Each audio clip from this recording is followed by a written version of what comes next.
Only 42 days until the Knights kick off their season, but who will win the Big 12? I give you my prediction for the upcoming season.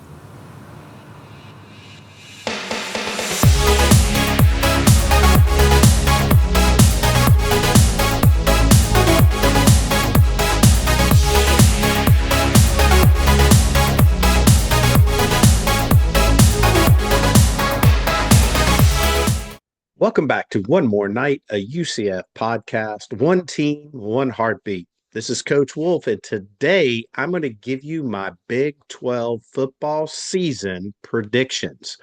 So, first thing I want to do is we're going to take a look back and see how we ended last year.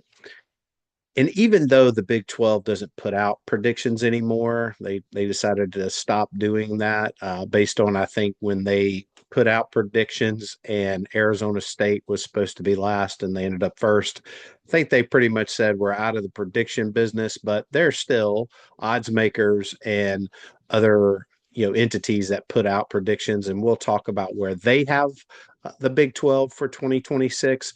And then last, I will run down, or should I say up, the predictions from 16 to who I think will end as a conference champion this year for the Big 12. All right, so we'll first go down and go over 2025. Where did the teams end up at the end of the year? Texas Tech on top. As you can see there, 12-2 record, 8-1 in conference. They beat BYU both times. They had a conference loss earlier in the year. They beat BYU in the regular season, also beat them in the championship game. They did embarrass us pretty much in the college football playoff, not scoring a point at all offensively. And so all that complaining that we did about BYU was deserving, just because they lost to Texas Tech. Well, when Texas Tech goes and lays an egg, doesn't, bout well for us for BYU. BYU's only two losses came to Texas Tech, top five team, and they won their bowl game. So, great job for them. I still think they probably were a playoff team, but unfortunately, things just didn't break well for them. Utah in third place last year.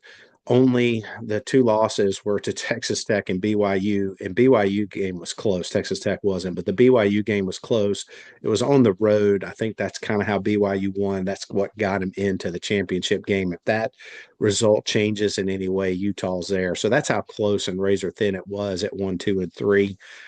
The next two teams really surprised me. Houston and Arizona I had at the back of the conference. And as you can see in my presentation here, I have on the left side is the first five. The middle is like the middle six, and then the bottom five. I really thought Houston and Arizona were going to be bottom tier teams. Just wasn't buying into where they were heading, but after watching them for the season, they have definitely made some strides forward. Have a couple of returning personnel that's going to help them, uh, be just as competitive. Now, I'll tell you where I think both of these end up in a minute, but they definitely rose to the top here to kind of round out that top five. Now, in the middle, you had a lot of these. Arizona State, I think the injury to Sam Levitt really hurt them. They had to kind of figure out their game planning for their backup quarterback. And once they did, at the end of the year, they looked definitely a lot better. TCU does what TCU does. Sonny Dykes gets them in 8 or 9 wins every single year. They had the one run at the playoff and then in the championship game laid an egg, but it was to Georgia. So how much is that an egg? Because Georgia's just so powerful, especially that year. But he's kind of always kind of right in that mix. Iowa State, beat Kansas State across the pond. Really thought they were going to, be in that conversation, but kind of, just middle of the road team. But, you know, coach gets an opportunity to go to Penn State. And so now there's a new coach there. Cincinnati surprised me and didn't surprise me. It surprised me that they won 7 games. I had them in the bottom half or that bottom third. The thing is they just started off so hot. I really thought we would beat them even when they were playing there. And, we just played so poorly offensively. We really held Sorsby down. And think kind of laid a game plan for some other people. I mean, he really, against that upper echelon, he did play some higher level teams, but they really didn't get look good at the end of the year. So Cincinnati, though, comes up with 7 wins for the season. Kansas State uh, ended up 6-6, not going to bowl game. Coach leaving, new coach coming in, decided that it wasn't the best thing. Disappointing. I actually thought Kansas State would be in that top 3 or 4 at the beginning of the year. I thought they would be a team that's kind of hanging on to possibly get in that championship game. And just, I mean, they had to scrap to get to bowl eligibility. Baylor to kind of round out the middle of these teams here, 5-7. Really upset that they stomped us on their home turf. Yeah, I think Dave Aranda is getting one more year to see if he can pull a rabbit out of a hat. I don't know. We'll see. But just, kind of really surprised there. And then the bottom five, unfortunately, where we're located, Kansas is above us. One, they have one more conference win, and they beat us at home where we should have beat them. May would have flip flop, but I mean, does it really matter? As I always say, that you are what your record is, and we weren't a very good team last year. That 5-7 could have easily been 7-5, but it wasn't. So that's where we ended up. But we did get the tie breaking against West Virginia, same conference record, but we did beat them at home pretty handily, actually. So we did okay against them. Colorado, Dion's really struggling over there. I mean, he doesn't have his son and Travis Hunter, and so just he's struggling to kind of piece it together. I just think it's tough. It's tough to get kids to go and play there. I don't think it's one of those that in the current state is going to be one of those that's a football powerhouse in my opinion. And so I think they're going to continue to struggle, and then they'll finish it all off. Oklahoma State, Mike Gundy just really struggled over the past 2 years, not being able to get any Big 12 victories. They actually fired him in the middle of the season. They ended up 1-11. They actually jumped out on us. We had to scrap to come back and win that game, which I just kind of tells you I guess why some fans are down on us, because it's like, yeah, I mean, we could have actually been worse than 5-7, but we also could have been a lot better if some things break. Um, and you just have to believe that we got QB right this time. And so I think, if we have a decent offensive line and that, hopefully we can turn it around. But as Big 12 doesn't put out a prediction, the odds makers do, and many other outlets put things out. So let's go down and look at what most people have as far as how the Big 12 will finish this season. So most people in that top two have the same thing. Texas Tech, BYU, it's going to be a repeat of last year. Texas Tech will come back on top again. They feel like they are the better team, even without Sorsby. Will Hammond, it sounds like he's going to start the first week. He's healthy. Everybody just, Texas Tech has a pretty soft schedule, which I'll kind of go through some of the schedule stuff here in a minute. But, you know, I really feel like they're going to be the ones on top with BYU again. Now, odds makers have Houston in the third slot. I'll show you who I have in that third slot. I think that's a little overzealous for Houston. Still think they're going to be competitive and very good team. Utah, even with the new coaching staff, I feel like, a lot of returning players. I feel like they're going to be very competitive in the Big 12. Kansas State, they got them, in that top five. I mean, they have a lot of returning. They did lose the one running back to Kansas, which was interesting.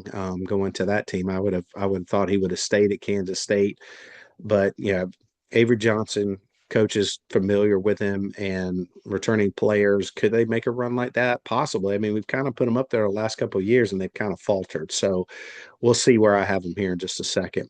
In that middle tier, you have Arizona, Arizona State, right around that same one, and they have Arizona over Arizona State. I'll share with you where I have that, but this is where I just go, oh, losing my mind.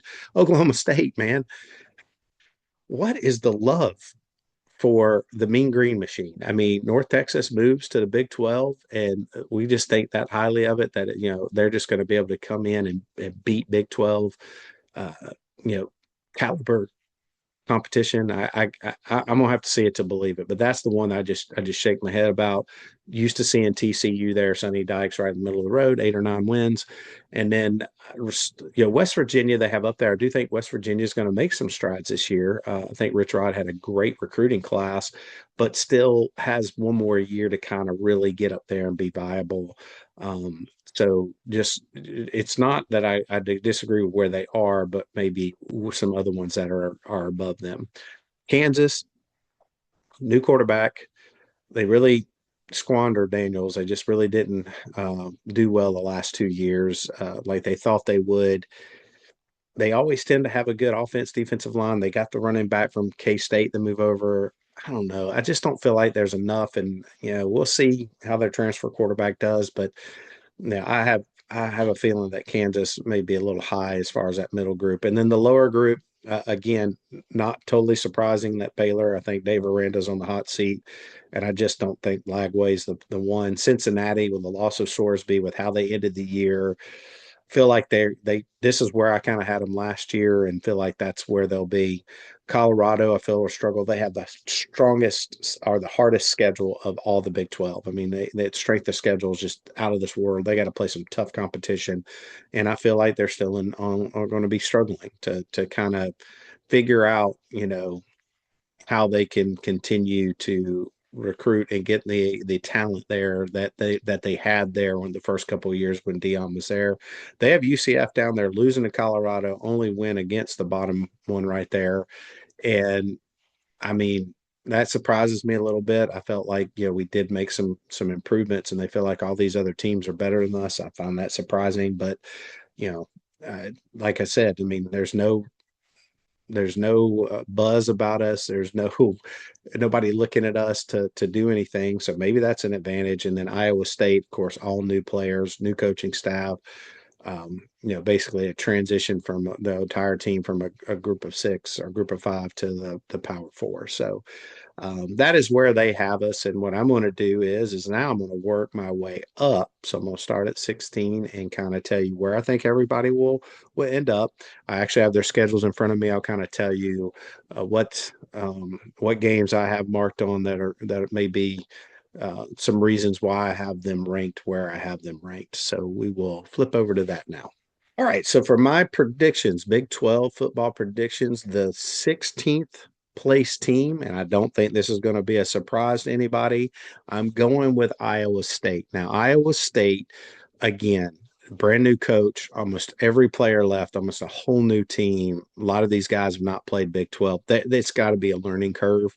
I feel like that they will win their two non-conference group of five or Division II teams that they play.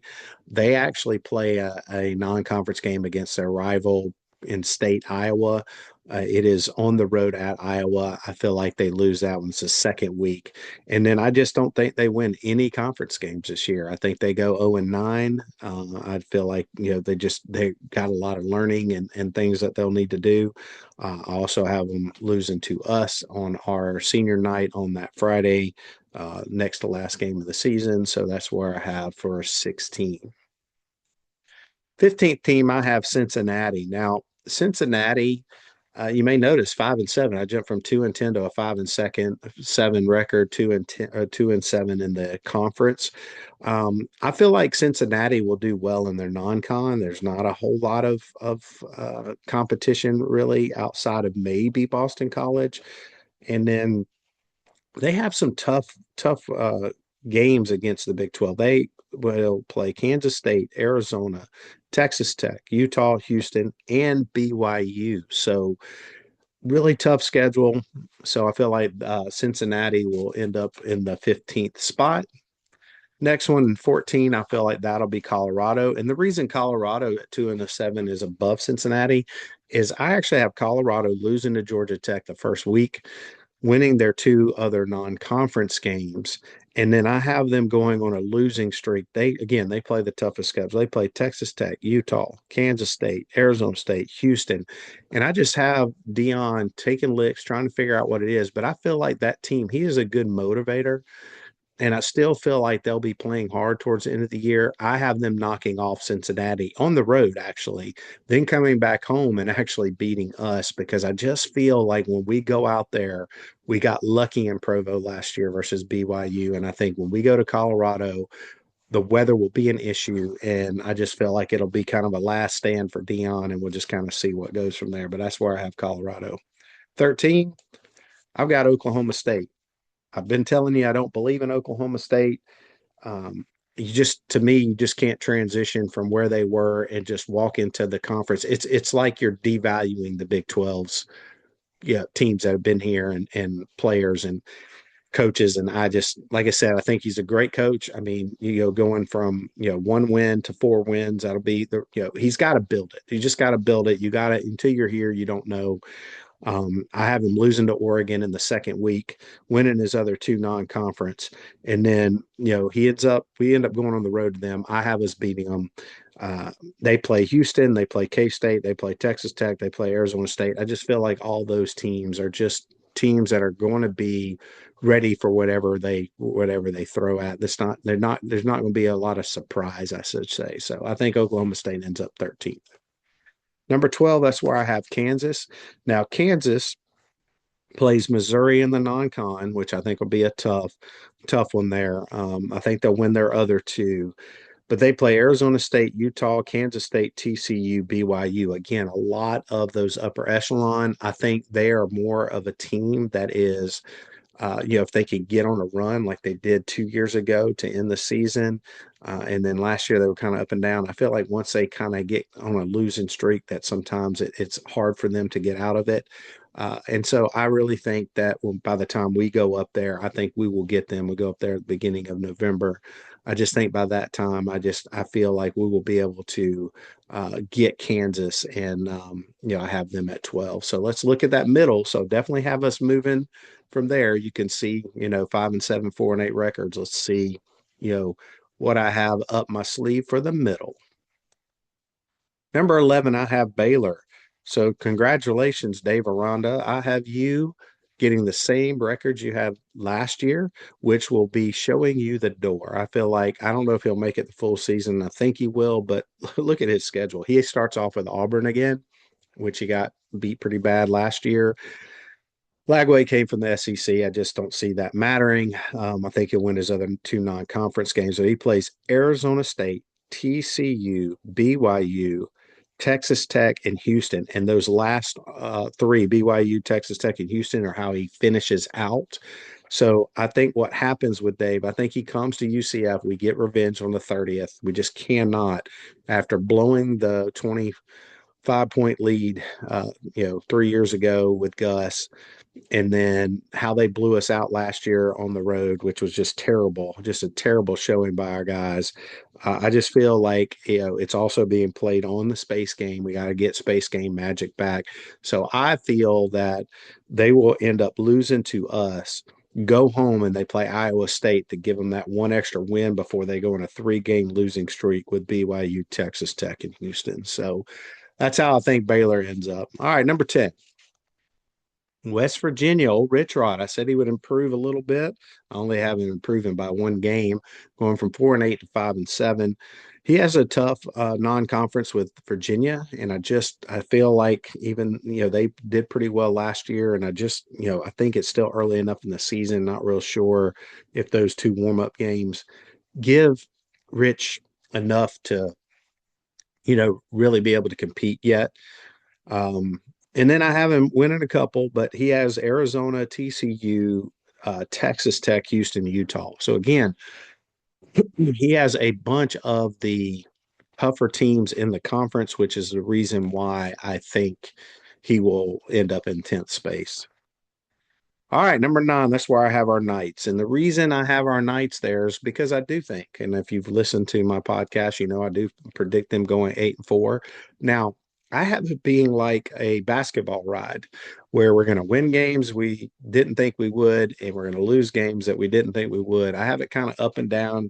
You can kind of go back and listen to some of the things, but I have this kind of having a struggle at home with some of these teams like TCU, BYU, and Arizona State. But our road games, Um, I feel like we have a pretty good shot to win at Houston. I think we have a good shot to win at Oklahoma State, and I think we have a good shot at winning at Kansas. So I actually think we're going to pick up some road wins that may possibly shouldn't be, and then lose some home games. That could be a coin flip. I mean, outside of I think BYU, I think TCU and Arizona State could possibly we could possibly be you're the home field, we're going to give you the 1 or 3 points or whatever they do, but I just feel like it's even possible that we could be home underdogs. I definitely think we will be against BYU. So there's my take. I think we're ninth. We're at the top of the second half of it, if you look at it that way. Still don't have us in the top half of the conference, but more of that middle of the middle. Definitely a step in the right direction, and hopefully that will give us some energy going into the off season.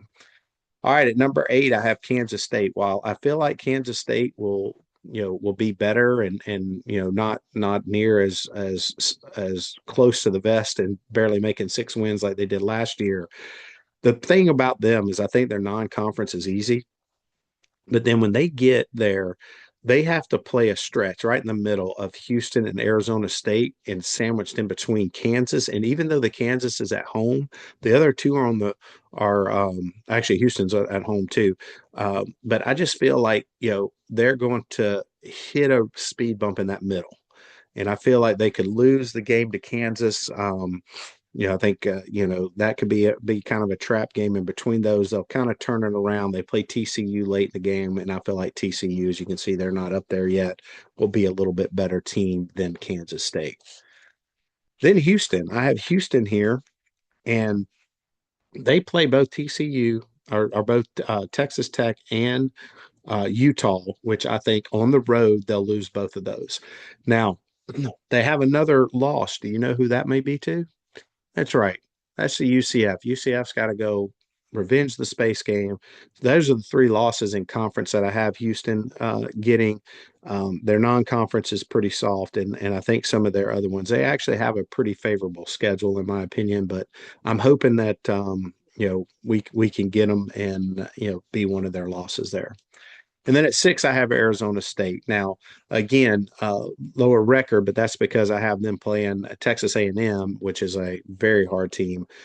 So they lose one of the non-conference games, but they also play Texas Tech, BYU, and Arizona on the road at the end. And I think those are the three losses that they get.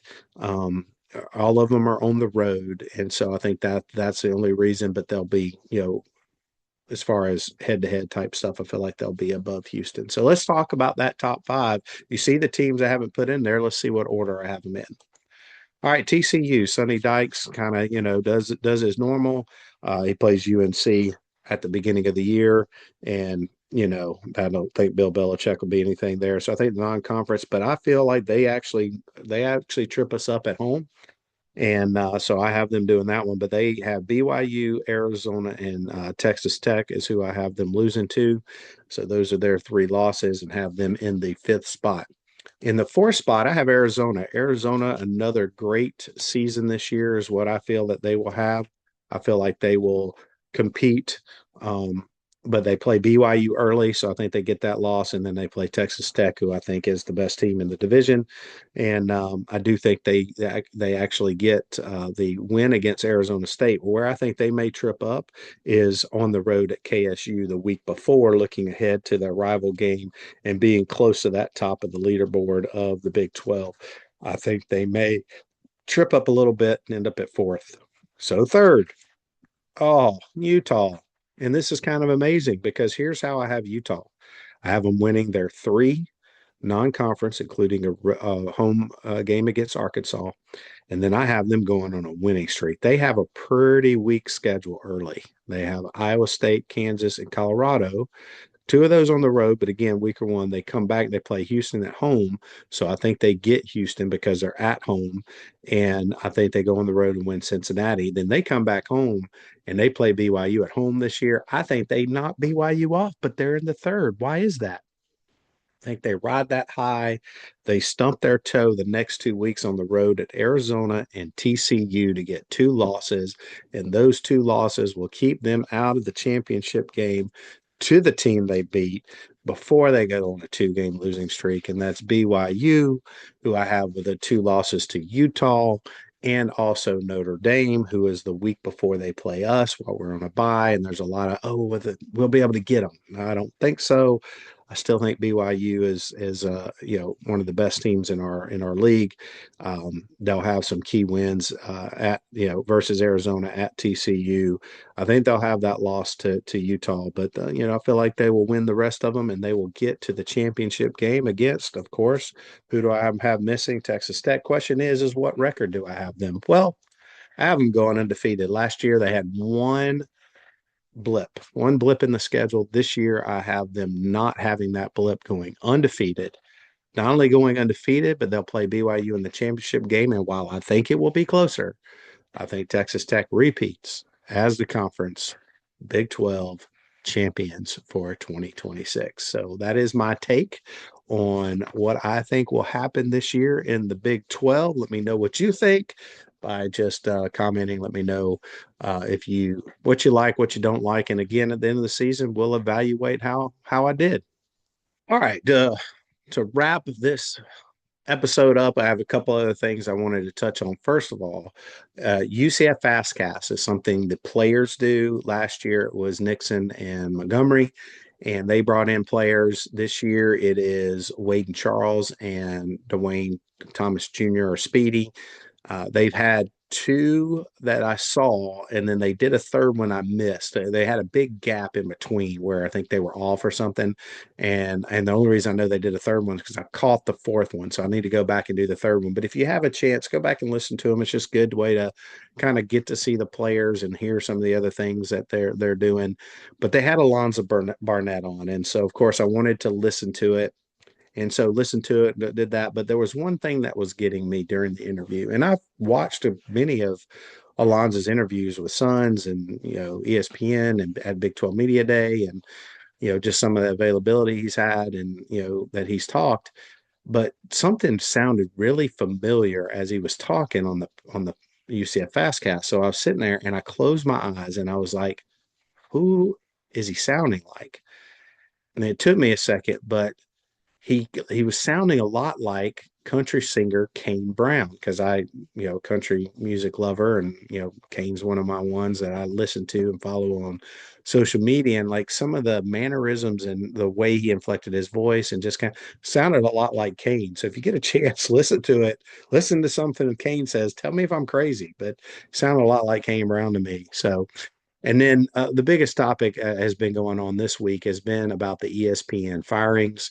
Um, it's not something new. They've done this multiple times, but it always hits a button with some of them. Carl Ravitch's been there for 33 years. A couple of other ones, but there was a merger between NFL Network and there, so you knew kind of some of the ones. Well, they end up getting rid of Ryan Clark from our NFL, the ESPN NFL show, and a lot of blowback from this.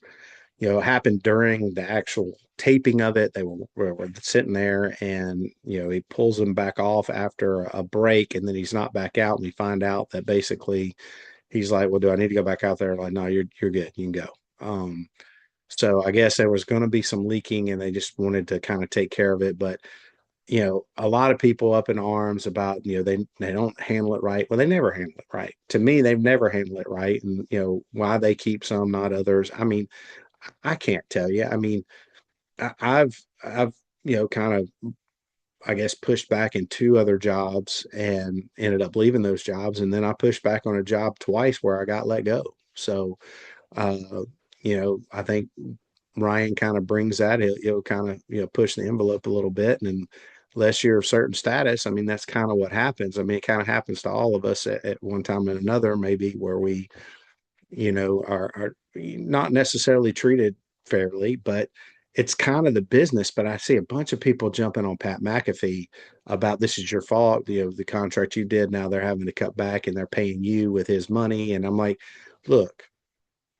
Pat had an audience. He brought it over there. ESPN wants to pay him. They want to pay him. I mean, that's not Pat's fault. Pat's just doing what he's doing. And I think Ryan would say the same thing. Like, don't blame Pat for what ESPN did to me. Like, he's out there trying to just make a living for himself. Now, I'm not a huge Pat McAfee fan. I never have been.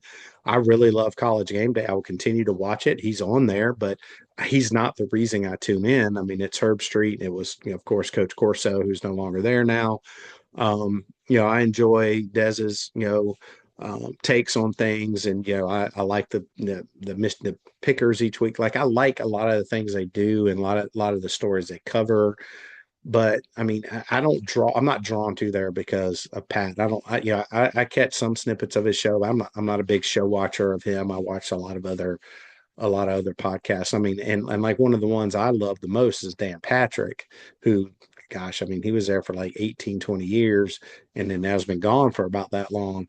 And Dan, he calls him the mothership. He doesn't even, say the letters, but and I enjoy watching his show now. Like, you just kind of move on. I mean, it's one of those things. It's big news right now, but it just, and I get it. People want to, say their opinions and that kind of stuff. But I mean, it's kind of the way it is. I mean, you know, there's just a lot of unfair practices out there.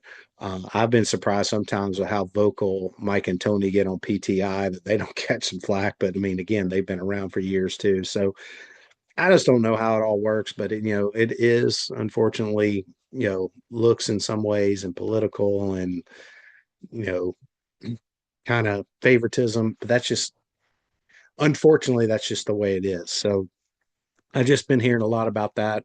Wish Ryan all the best. I enjoyed his takes. I mean, I like Dan Orlovsky too, and I know a lot of people don't really like Dan. I mean, I enjoy. It's the reason I do this show too. I enjoy different perspectives. It's good to hear.